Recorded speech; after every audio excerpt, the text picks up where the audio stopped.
Bonsoir tout le monde. Euh, Bonsoir, bonjour, peu importe où vous êtes. Alors le message d'aujourd'hui se trouve en Ésaïe 10. Tout d'abord, prions. Merci Seigneur, car tu es grand, car tu es puissant Jésus. Merci Éternel pour cette parole. Merci mon Dieu, car tu es un Dieu puissant. Tu mérites toute la gloire et toute l'adoration. Tu mérites notre amour éternel. Tu mérites nos louanges. Et ceci n'est pas assez. Non, n'est pas assez pour dire à quel point éternel tu es merveilleux, pour dire à quel point Jésus tu es si bon envers nous. Merci Jésus de nous guider. Merci pour cette parole. Merci de nous guider éternel. Au nom puissant de Jésus. Amen. Bon, Ésaïe 10. Ésaïe chapitre 10. Je vais commencer à lire. C'est du début au verset 4. Donc, versets 1 et 4. Malheur à ceux qui promulguent des règles injustes et à ceux qui transcrivent des décrets oppressifs pour écarter les plus faibles des tribunaux et priver les plus humbles de mon peuple de leurs droits pour faire des veuves leur proie et dépouiller les orphelins. Je vais éteindre la télé. Hop, télécommande. Ok.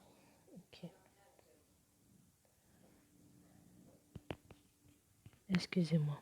Donc je disais, malheur à ceux qui promulguent des règles injustes et à ceux qui transcrivent des décrets oppressifs pour écarter les plus faibles des tribunaux et priver les plus humbles de mon peuple de leurs droits pour faire des veuves leur proie et dépouiller les orphelins.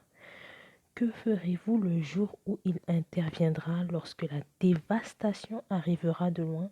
Vers qui fuirez-vous pour trouver de l'aide et où laisserez-vous votre gloire?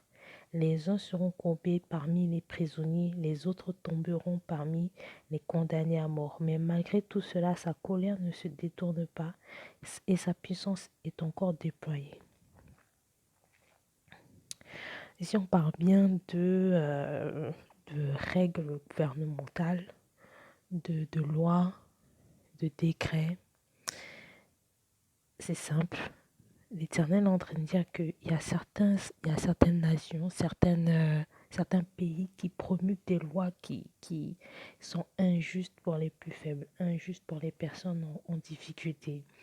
Euh, Beaucoup de fois, on voit dans la Bible que l'Éternel dit n'opprimez pas la veuve et l'orphelin, n'opprimez pas l'étranger, donnez à l'étranger son salaire qui lui revient, tout. C'est pas la première fois qu'il y a ça dans la Bible. Et Dieu dit bien que c'est une erreur de promulguer des règles, de promulguer des lois qui empêchent les personnes d'accéder à la justice, qui empêchent les personnes d'avoir la justice. Vous allez me dire, oui, mais c'est Dieu qui fait justice. Hey!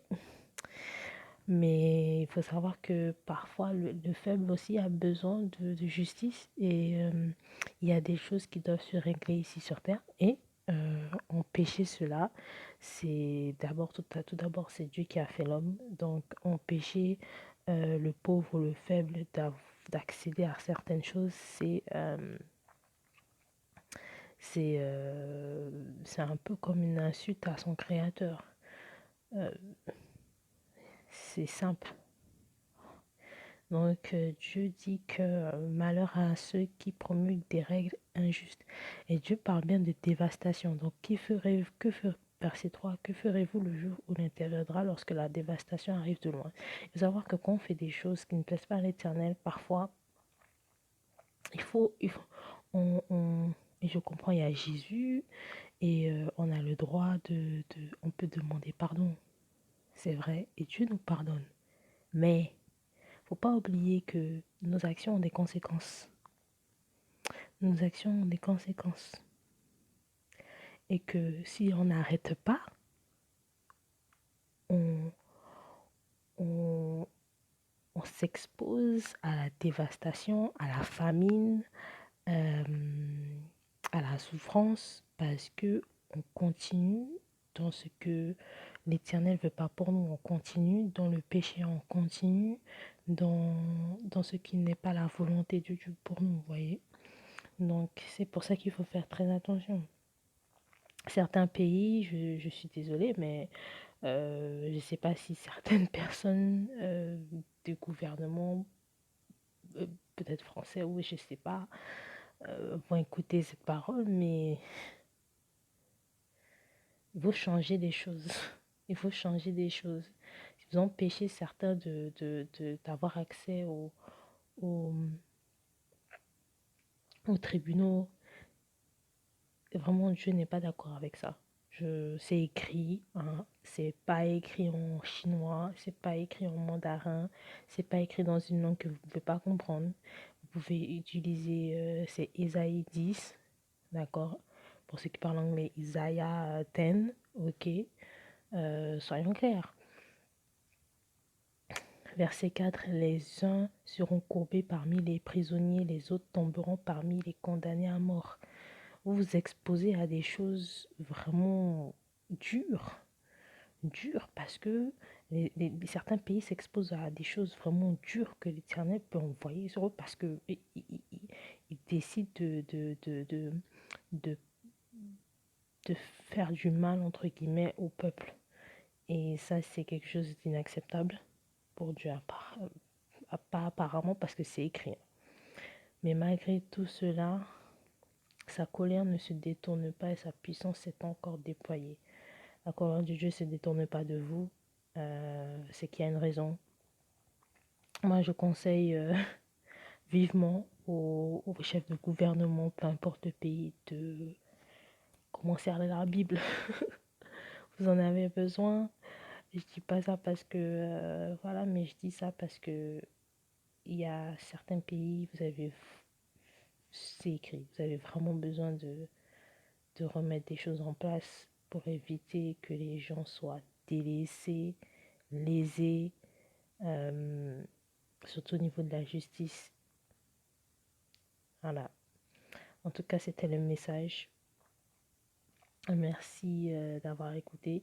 Oh, pas seulement au niveau de la justice, mais aussi au niveau des règles concernant les emplois. Je dis pas ça parce que j'ai envie de le dire, ça m'est venu. L'Éternel me parle de tout ce qui est emploi, tout ce qui est salaire. Les gens travaillent pour vous et vous ne les payez pas.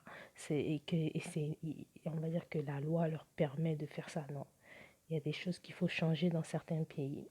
Je ne sais pas de quel pays, mais je sais que l'Éternel veut que des choses changent. Au nom puissant de Jésus. Voilà. C'était le... Merci d'avoir écouté. Que l'Éternel vous garde, que l'Éternel vous bénisse et que l'Éternel vous guide. Au nom puissant de Jésus. Amen. Bonne soirée.